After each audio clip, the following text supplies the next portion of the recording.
If you're watching the replay or tuning in to the podcast, well, we're so glad you've been able to do that. Now go ahead and grab your cafecito like I am, because this is going to be a good one. And let's get started. Let me introduce my guests, and I'm excited about the panel that we have today. So Debra Fortin is the director of operations for Berkshire Hathaway HomeServices Myrtle Beach Real Estate. Debra brings more than 30 years of experience to the industry, and she leads with professionalism, consistency, and a deep commitment to excellence. And I can't believe I waffled with Home Services. That's the company that we all work with. Whitney Leonard, president of Berkshire Hathaway Home Services Carolina Premier Properties. Whitney is a dynamic leader known for her energy, innovation, and also navigating her ability to grow and inspire and navigating an ever evolving real estate landscape, which again, we'll talk a little bit about today. And then also Pam O'Rorke. And Pam is the broker owner of Berkshire Hathaway Home Services, Oklahoma Realty. Wait, that's incorrect. It's Um, that's right. Pam is an accomplished leader whose steady guidance, strong market presence, and dedication to developing agents have built a high-performing company and made a lasting impact in her market. So thank you all for being here today. And I really always want to know, my question that I ask all of our leaders is, tell me a little bit about how you got started in the industry, also a little bit about your market, your company, where you are, and then how did you transition into the role that you're in today? And I'm going to start with you, Pam. okay. So I had been working in the banking industry for several years and was decided to be a stay-at-home mom for a few years and was sitting at baseball practice with one of my boys and one of the ladies there, we were just talking about what I would do if I got back, if when I went back into the workforce. And she said, well, my mom owns a real estate company. You should go talk to her. And I'm like, okay, I'd never really considered that. I love banking, to be honest. So anyway, I went and spoke to her and she said, you would do great at this. Come be part of our company, be part of our team. And then within a year, she asked me to get my broker's license. And then they had a family health emergency that took her out of the office for about 9 months. And I'd been there about 3 or 4 years. And she handed me the keys and the checkbook and said, you're it, tag, I'm out. And so literally, I became a broker for her overnight because of the crisis that came on. And so I, I bought that company from her in 2001. We had an opportunity to buy the Prudential office in 2014.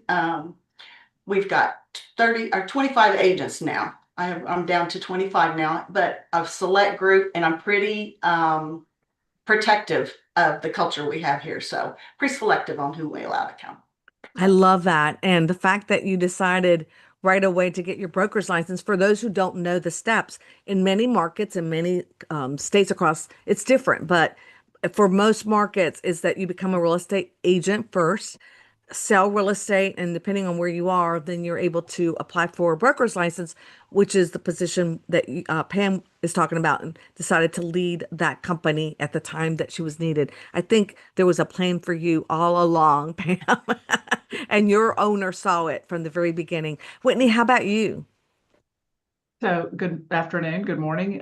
Thank you for having me. So, I am in the southeastern North Carolina market. So, I started out as an individual agent, and my story as how I ended up in leadership is I walked into the owner of our company's office, Jeff Sawyer, and on the whiteboard in his office was my name and a couple of other names.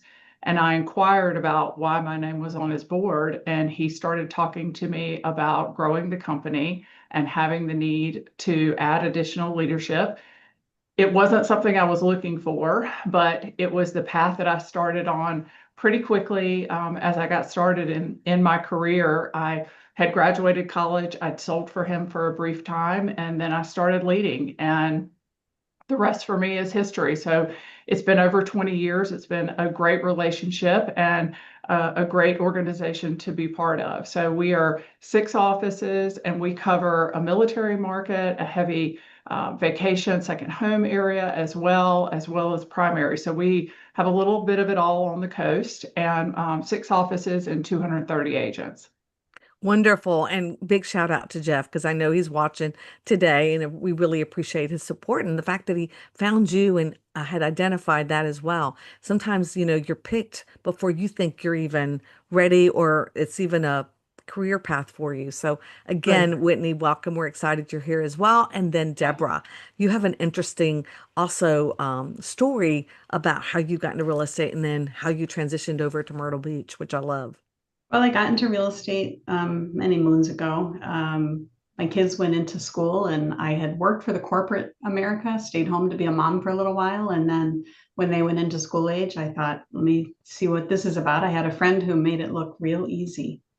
And so I started being a relocation specialist and worked really hard. And I had my system down. They would come in for a few days. I would have them pre-qualified with my mortgage. And on the third day, they went home under contract and I just rolled them right through.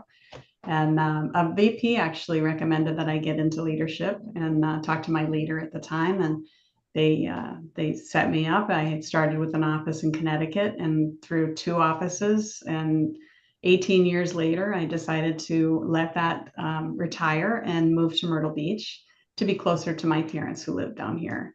And when I got here, I wanted to kind of take back a step and go back and sell again so that I would have more space and time.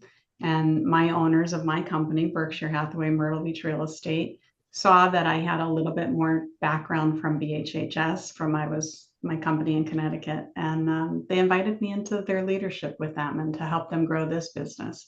We are 35 agents now. We'd like to have more agents. We're 35 right now. We are recruiting heavily, and we have a wonderful office. We have a lot of fun together. Last night we went to the opening day of baseball here locally, and Oh, it how was a lot fun. of fun. So yeah, we enjoy it, and I love what I do every day. I've loved it every day. It's been a passion of mine. It still continues to be.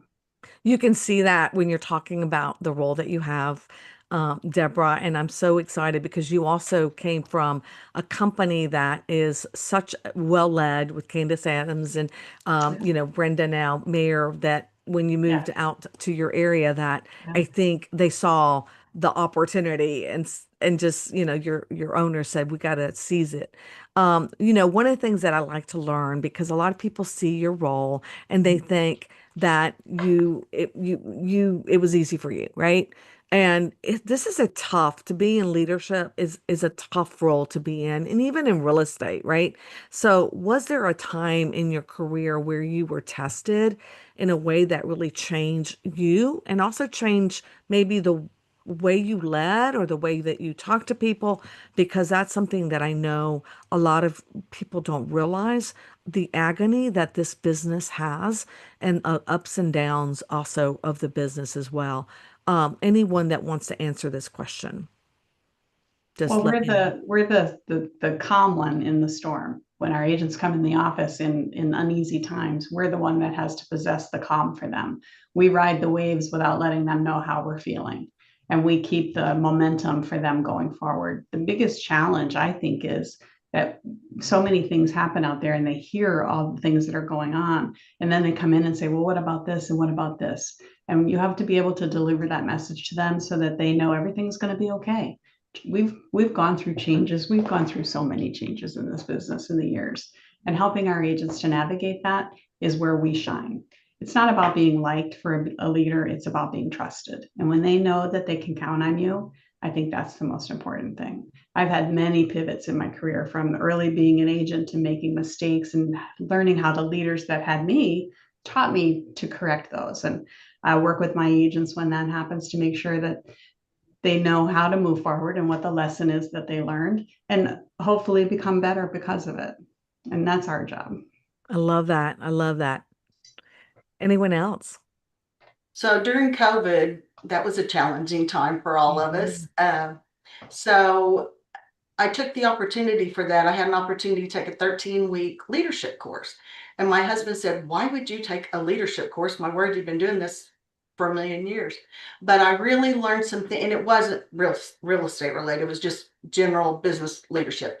And I learned some things through that to help me navigate them. I think that's the thing that I try to really hammer home to my group is that don't think you've ever learned it because just like Deborah said, it's going to change. number one. And number two, you can never take enough classes or learn enough new things or learn That's different right. ways to do things.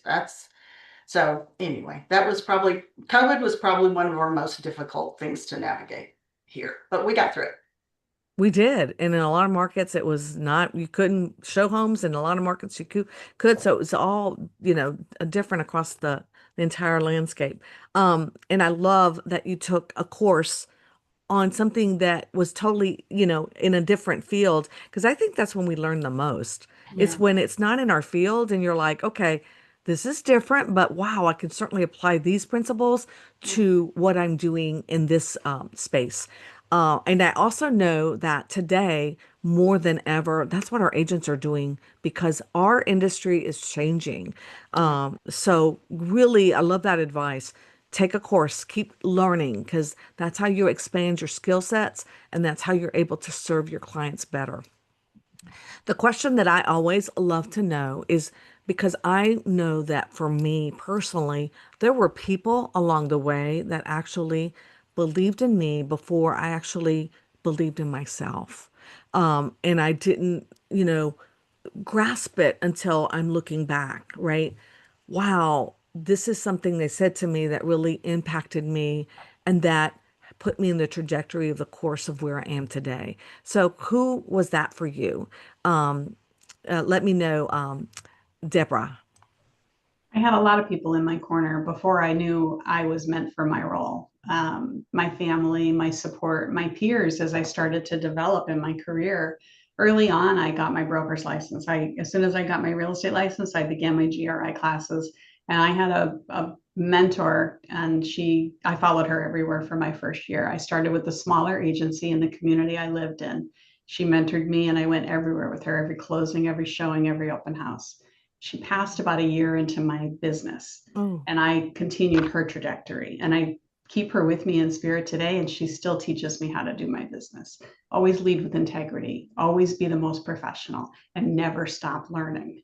And that's so important in our career. It's important for all of our agents. I just had an agent a little bit ago email me and say, hey, what about these certifications? What do you think?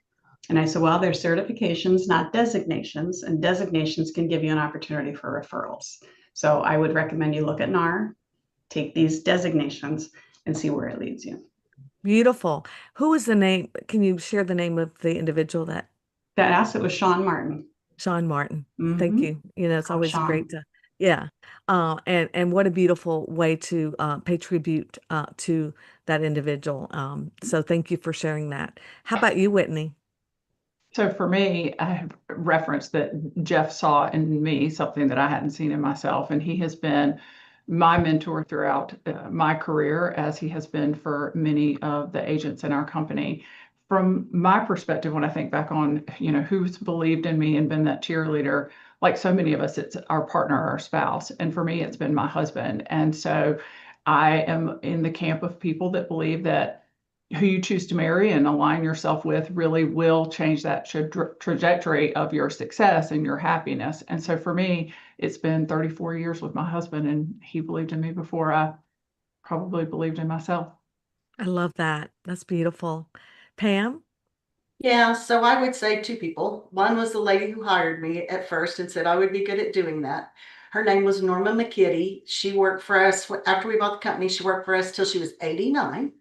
Her Mm. goal was to work till she was 90, and she passed away when she was 89 after working all day. So she showed me a lot of not just knowledge about real estate, but a lot of life lessons. But my husband really encouraged me when we were trying to determine if we wanted to buy the second office because that was a big step for us.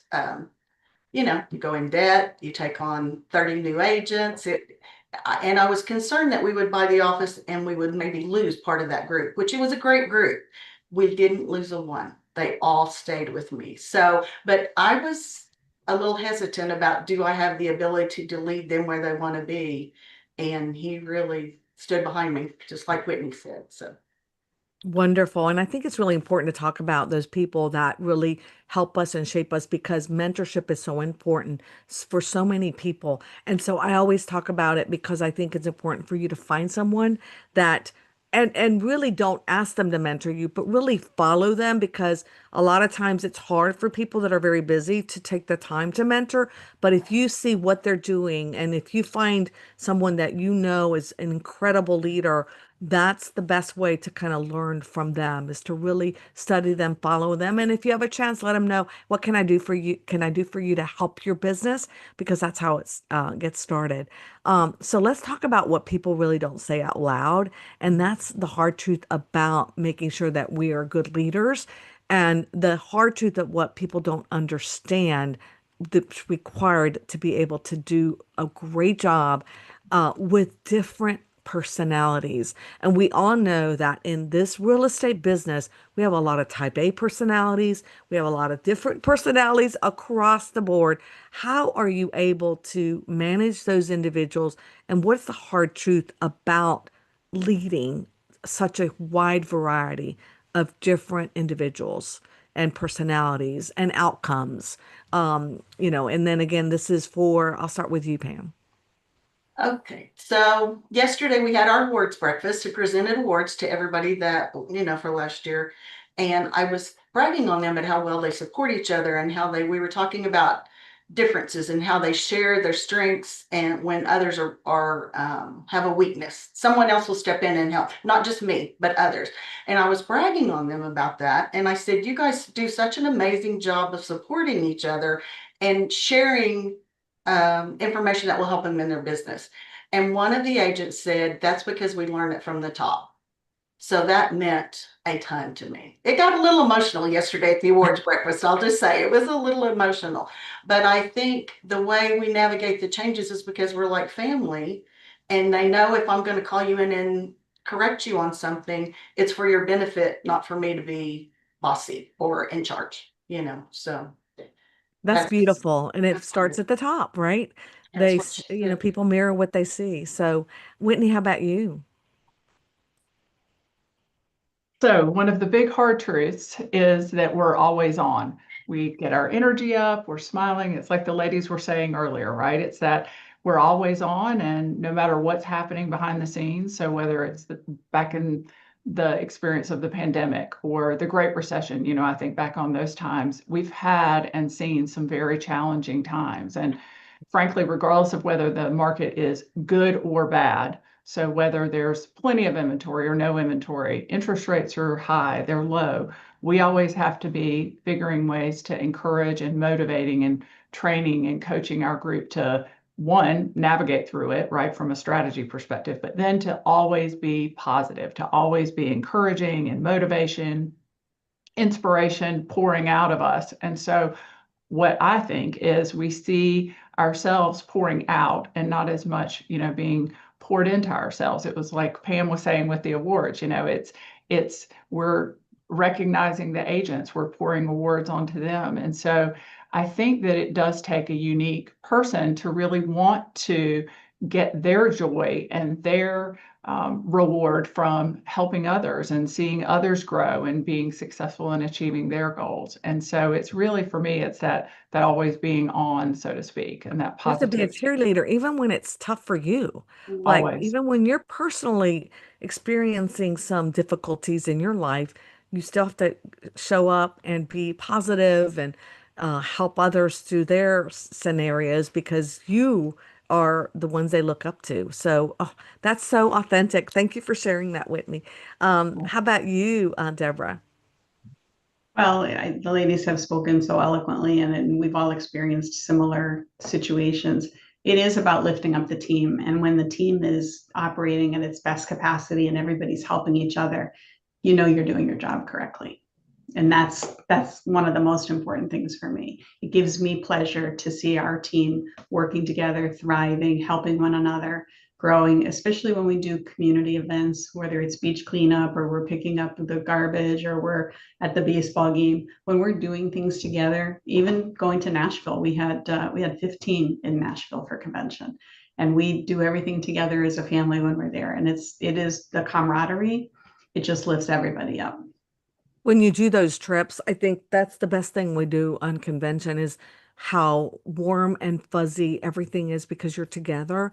And Mhm. sometimes you don't have the time to spend with individuals on one-on-one. But when you get away, you're able to do that because you're somewhat away from your business, right? And that really forms that bond. So thank you for mentioning that, Deborah, but I Mhm. could not agree with you more. What Mhm. is one decision that all of you made that you realize, wow, doing this really changed where I was headed?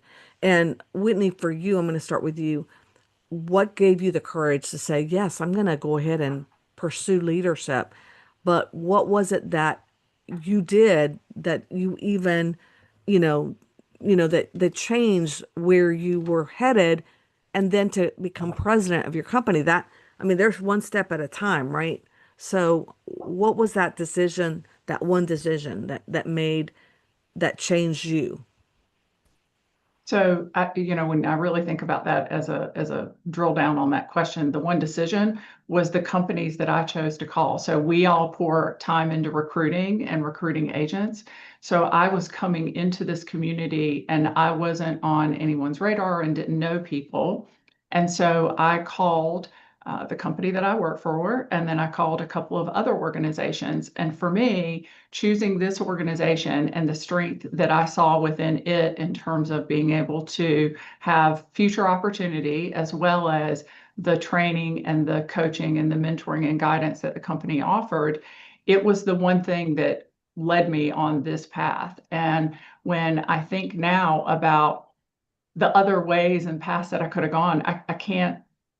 It changed my life coming here because I was an agent. Then I managed two of our different offices for many years as their brokers in charge, and then transitioned into this role as president. And I, I can't imagine any other job. It's like we were saying before, we love what we do. We're so fortunate to be able to get up and come to work every day. I think about that. I'm fortunate to be able to do this. It's not that I have to do it, it's that I'm able to do this. And so I'm just so grateful to be in this role and love it. And the brand that you're with, as well as Yeah. picking that. I think that's what a lot of Great. agents and individuals don't always think about. They think about the financial. I always would tell my children, I said, don't just look at the money because the money will come. If this company's offering you this and this one, but you know you've got better opportunities here in the long run, yeah, maybe it's, $10 less, but think about it. Think about the opportunity. So I think you made the right choice, Whitney. How about you, Pam? Well, so the board asked the Shawnee Board of Realtors, the board that I'm involved in, asked me to get my instructor license. They were really short of teachers to teach continuing ed classes. And I was very busy and I didn't want to do it. And they kind of persuaded me that that was a good thing to do.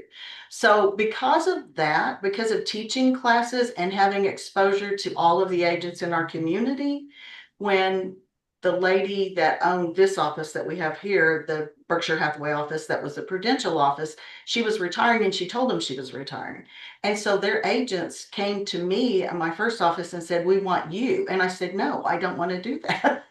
So, but I thought that was, looking back, I think I prayed a lot about it before I made that decision, but I think that was an opportunity that I had to teach, to be exposed on a bigger level to some of the other agents here. So it wound up being an amazing thing. And seriously, I've been led in places I never thought I would be able to go or do. So it's That's wonderful. awesome. That's really awesome that also because it does give you exposure to so many new people and opportunities of teaching and that's part of what we do every day. That's how our agents get better. I love that, Deborah. How about you?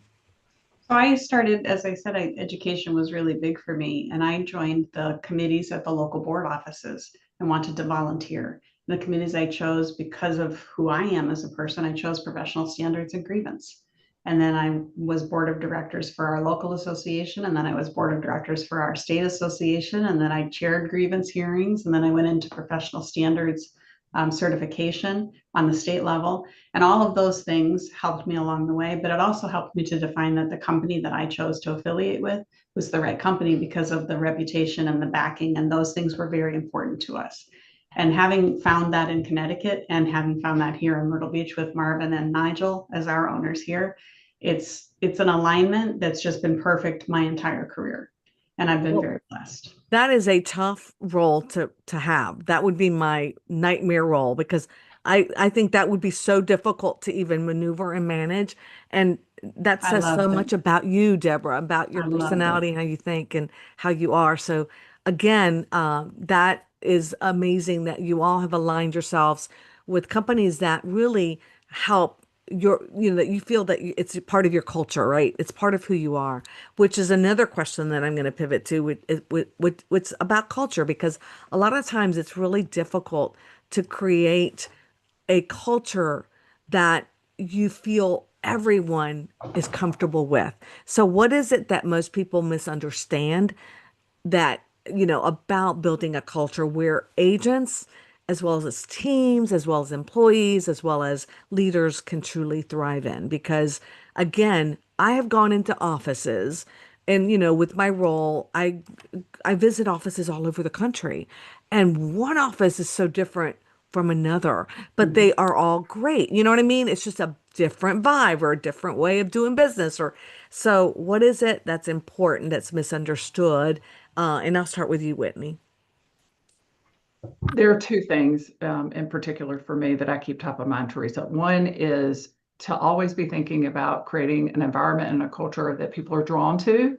So, what are we offering that people will want to be part of, whether it's agents or staff? What are they drawn to? So, it's this mindset of attraction and really being very clear on what our culture is and what type of environment we want to create. And so having that mindset of attraction. And then the second piece is for all of us in any company, realizing that not everybody is a match. Right. And that bringing in the wrong person can change your culture in such a negative way, right? So, or bringing in the right people can change it in such a positive way. And so, recognizing that there may be some great people out there, but maybe they're not a fit for what our values are, what our strategy is, what we're trying to do. And so, really being selective with who we bring in and being as protective as we possibly can be of that culture and environment. That is so critical and such a great point, because not every person is a match with you. Because, I mean, again, it is so true. Somebody could be such a great person in business, but not necessarily Right. in the culture that you're in. A great Um, human, but not a fit for our yes, culture. yes, Yes. yeah. A great point. Anyone else that wants to join or let me know what they think is also important or a misunderstanding about cultures? Culture is about the everyday moments in the office too. It's about the little things that people take for granted, but it speaks to who you are as a company.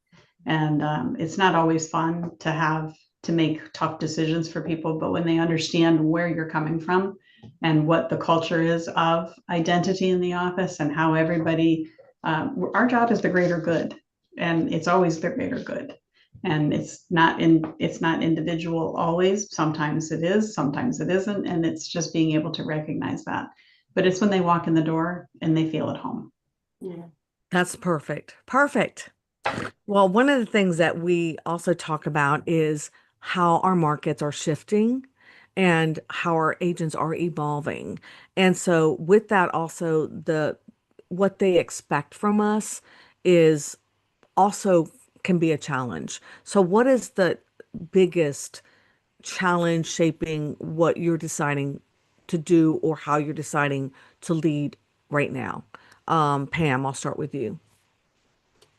I don't know that it's a big challenge. We just try to kind of meet them where they are. So, like the customers have different needs, the agents have different needs. And if they need a lot of attention, and maybe not all the time, but I try to give them what they need and try to get to be with for them to support them, but also to guide them a little bit on if they don't realize what they need sometimes. But um, I think it's the challenge is we do have a building. I was encouraged to downsize during COVID. We did not do that. So most of my agents come in every day. Almost all of them rain here and out some point during the day. So we have a really tight group that way, but I like to be in contact with them. And if we're not, then we reach out to them and do that. I think offices that don't have that contact, I could not operate like that because that would be difficult for me. I don't know how they keep connected to them, I guess is the main thing. And I see that with, I thought during COVID we would lose some of that, but they have turned back around and started coming in more and being here more at the office. So Oh, that's really interesting. And yeah. I know that's what Vince Lacey talks about a lot because it's important to have people in the office where they're internet, connecting, they're being able to kind of master, plan and work with other agents and learn from them. Anyone else? I think this is the dynamic that changes between a relationship business and a transactional business. Mhm. When you know your agents that are on your team and you know what their trials and tribulations are outside of what their professional image is, you're able to know when you aren't hearing from somebody that you need to reach out. You need to see that they're okay. In a different kind of market, and I can't ever imagine being in that kind of a market because relationships are so important to the future of our business. When we know what's going on, we contact our agents if we don't hear from them. But it's about being able to hear all the noise out there and not let it affect us, but keep it inside and then handle it in an individual basis as needed with your team. And I think that's really important. It's so important because it is. I love that you said that because our agents also are people and they experience highs, lows, family issues, Mhm. upsets, college graduations, happiness, babies, and having, when you know that, and I've had friends that have left our brand and have returned because they said, we didn't get that.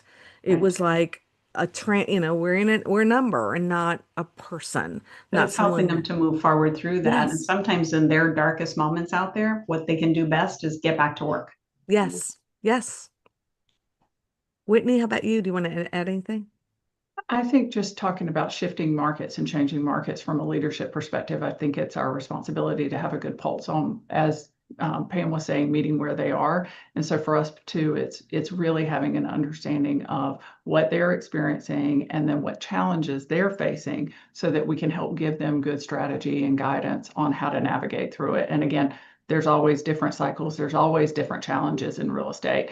And so really us being on top of the best we can, the forward thinking of looking ahead for the rest of the year and the year ahead of what we would expect to see to be able to educate our team.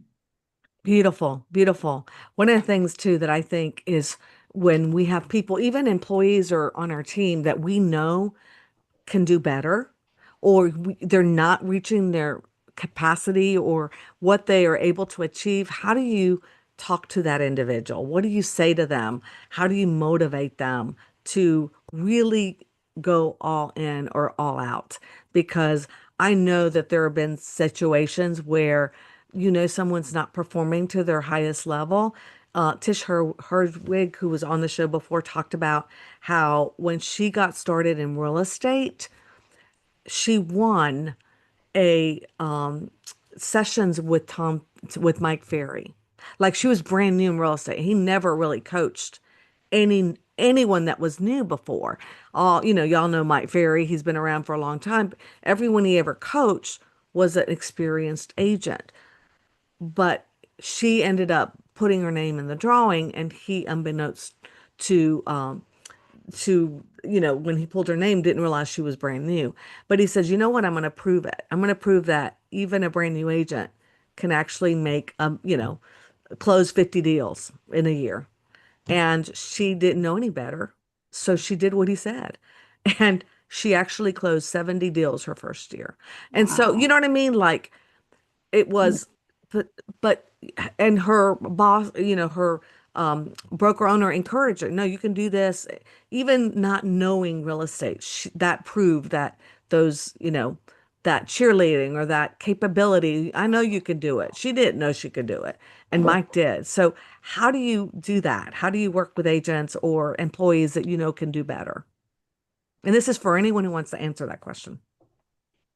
I'll listen to the other. I'm not good at this, to be real honest. If I have a weakness, which Lynn Nestor used to say, Pam, what's your weakness? And I work on this, but I really, probably this is it. But I'm willing to help. I usually take the approach of what tools am I not providing, or what knowledge am I not providing to get you where I think you can be. So I tend to be a little more passive aggressive, I guess, with those conversations. So I'm really not probably the best voice to that one. Thank you for your honesty, because that is sometimes a difficult situation for us to even approach someone and say, you can do better. Yeah. A relationship for me, it's having a relationship with the individual. So whether it's an agent or a staff member, and really having a relationship, a partnership with that person, and knowing them and knowing whether there's someone who wants a carrot and reward and love them up, or do they need a stick and hold them accountable. And it really is such an individual thing to be able to coach and encourage someone up, or encourage someone to achieve more along the way. And so for me, it's the relationship piece of it, and wanting to help them be their very best self.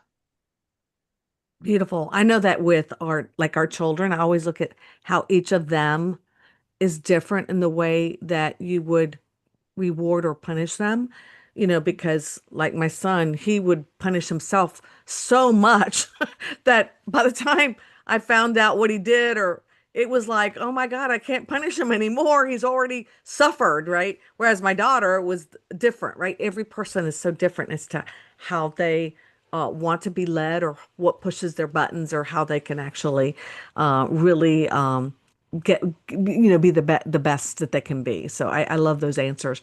So I'm going to go more individually, because I really want to learn about each of you. And Deborah, I'm going to start with you, because you've spent more than 30 years in our industry. And now when you decided to move to Myrtle Beach, you were really thinking of just being a real estate agent, right? I And really slowing was. down. But what actually drew you back in, and what do you love about what you're doing? So, because that's a tough thing, you're like, all right, I've been in leadership, I've been in, with another company, and I'm just going to take it easy. And now you're doing this. I actually took the opinion that said I'm going to be like my agents and just go and sell houses and bring questions to my broker, and I'm going to take it easy, and thought that would be a quiet time of my life. And when I came here, I was here for about 2 weeks, and Marvin and Nigel said, let's go have lunch. And they said, we really feel like there's more to you that meets the eye. And I was aligned really well with the Berkshire brand. And being from a corporate office, you follow a lot of the Berkshire backgrounds and the technologies, and I had built offices for my team. So I'd run 2 offices successfully financially. And it just was a natural for me. They said, what would you like to do? And do you want to work? And come help us to grow the business. And I said, absolutely, I'd love to. And I started off feeling they don't know me from Adam. I've got to show them. I came from a corporate store. They're a franchisee. I found the change refreshing. To be able to bring ideas to the plate that I don't have to go have a corporate answer to. I just have 2 owners and go bring them my ideas. And I brought them some wild ideas over the years. Will say. And they're always, always ready and willing to say, if you think it's going to make us better and improve us, then let's do it. And I'm also the person who cuts back on things too. So I'm the one who says, I don't think we need that part of our component anymore. But with my agents, what I love about this role is I started off just resources for them. Hey, if you have a question, I'm here to answer it.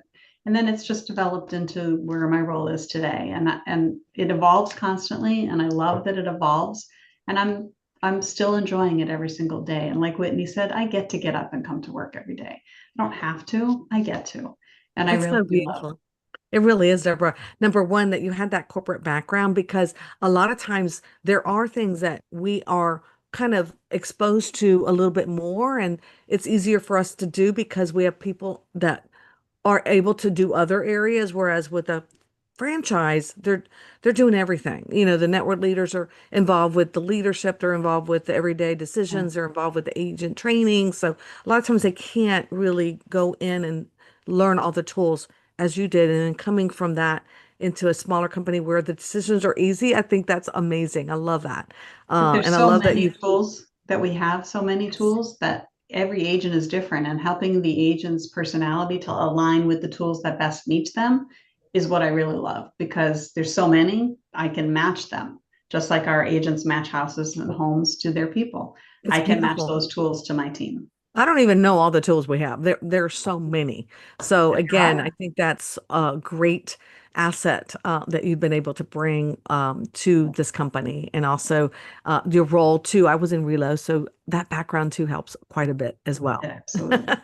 So Pam, I know that you also had the opportunity to kind of have some incredible women leaders that that kind of showed you the business and help you with that. So tell me a little bit, what is one advice or lesson from them that still guides you and guides how you do things today?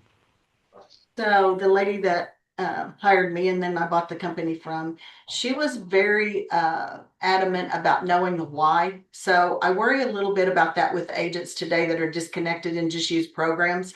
They don't understand really, they couldn't take it from ground one. So I started with one-page sales contracts with a typewriter. I mean, no, we started with no, even a fax machine, I guess, and no pagers, none of that. So I worry a little. So I try to teach them the why they have to do it this way. What this is why it's important to do that.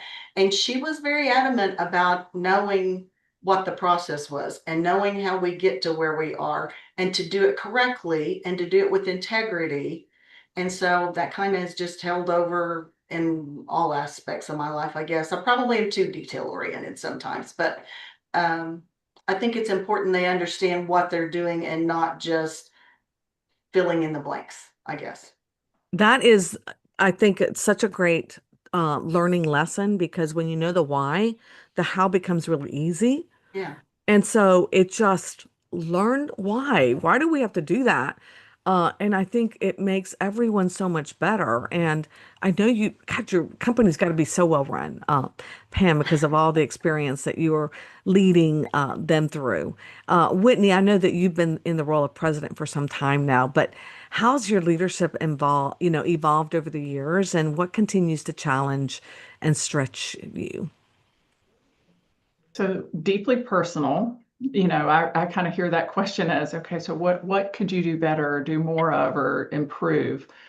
And as I said, deeply personal for me is my instinct in life is to be a pleaser. I want to fix things. I want to make everybody happy. I want everything to go well. And so for me, it's keeping top of mind that everything isn't always going to go perfectly, or I'm not always going to be able to please everyone. And so making the best decision possible for the greater good and the entire organization and entire company versus, you can get in the weeds a little bit. And so for me, that's something that each and every day, each week, always keeping top of mind is the big picture versus being down in the weeds and knowing that I can't please everyone. That's so well said because that is got to be such a challenge when you are a people pleaser. I'm the same way, and it's so hard. So one thing I want to know from all of you is, all that you do, you're involved with your local boards, you're involved with your agents, but what is the one thing that you want to be known for when you leave, like the business, and what kind of impact do you hope to leave behind? And I'll start with you, Deborah. Well, I hope, like my fifth grade teacher who taught me just to keep going and keep doing it. I hope I leave my agents something that one day they go, that Deb taught me that. I hope that they know that I always had fairness and integrity and honesty, and that I did the best that I could for them, but that they have like that aha moment. Beautiful. Pam? I'd like for them to be better agents and not just my group. I like to promote our industry, make our industry better, make our people that attend my classes better. I hope that they can look back and go, I remember, like Deborah said, Pam said this, and here's why I'm a better agent because of that. So that's Nice, nice. You are with that legacy of teaching is really, oh, I always say teachers are the best. For me, my elementary, middle, God, they really shaped who I am today. So you're Mhm. shaping those agents' minds to be able to really do the business the right way. And then Whitney, how about you? Same as Deborah and Pam. I certainly hope that along the way, there are agents that look up and said, Whitney helped make my career better, or Whitney taught me this, or Whitney was able to help make me love my job more or be more successful. And frankly, too, that I was able to help to create a great environment and culture for our team to work in. I mean, so many of us are, awake and in our offices more than we're even in our homes throughout the week, right? So we spend so much Amen. time at work and so much time together. I hope that I leave a legacy of I've made it a better place.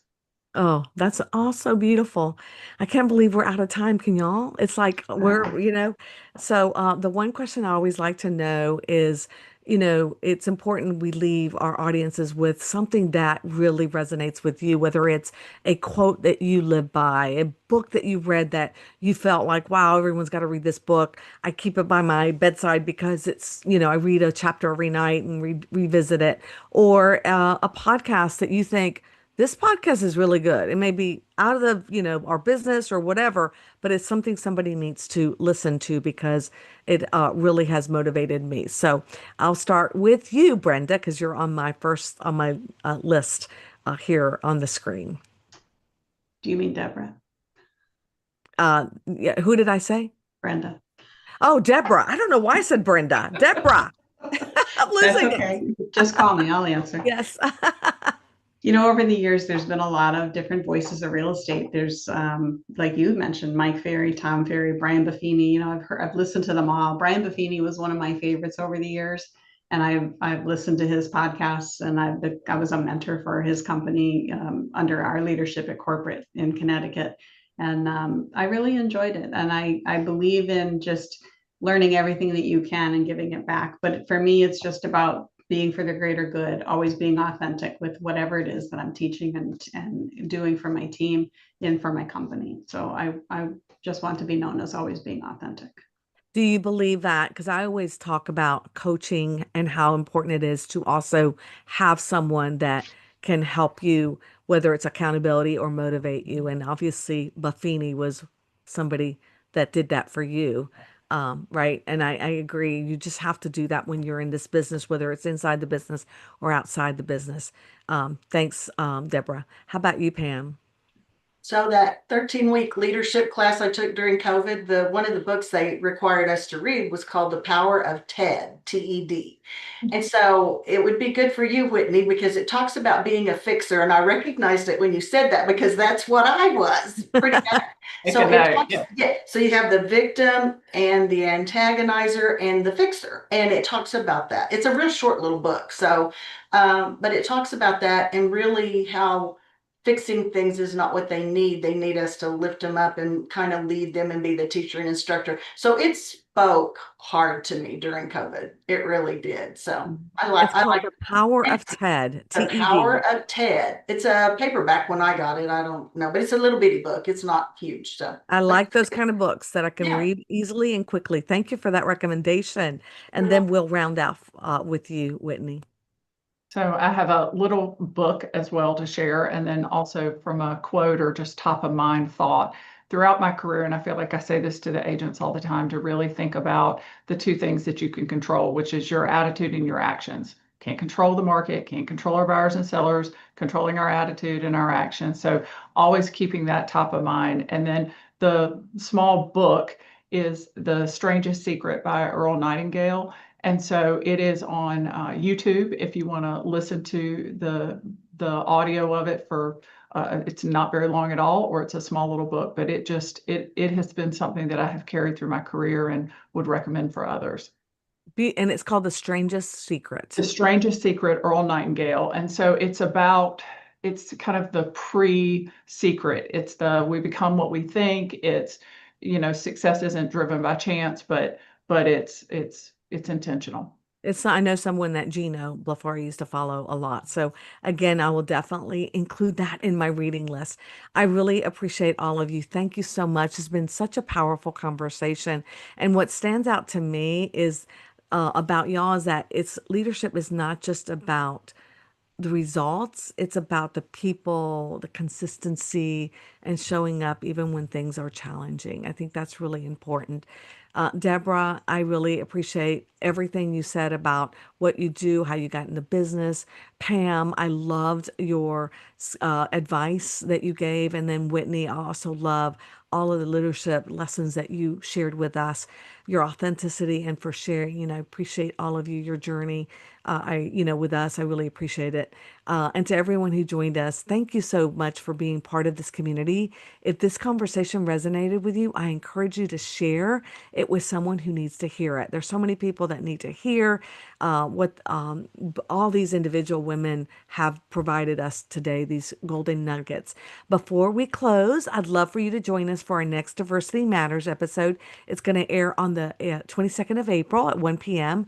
And we're going to be welcoming Jacqueline Ruiz, who is the author, speaker, and a pilot, for another inspiring conversation. And then back here on the 13th of May, we'll have another episode of Women Who Lead. And Deborah, it's going to be on relocation directors and the role that they play within their companies. So I know that you'll enjoy that, having that background as well. And as always, until then, all of you keep building, keep leading, and keep creating the kind of impact that lasts, because your voice really matters, your leadership matters, and also the work you're doing matters more than you know. Thank you again. I'm Teresa Palacios Smith, and this has been Women Who Lead. We'll see you next time. Thank you, everyone.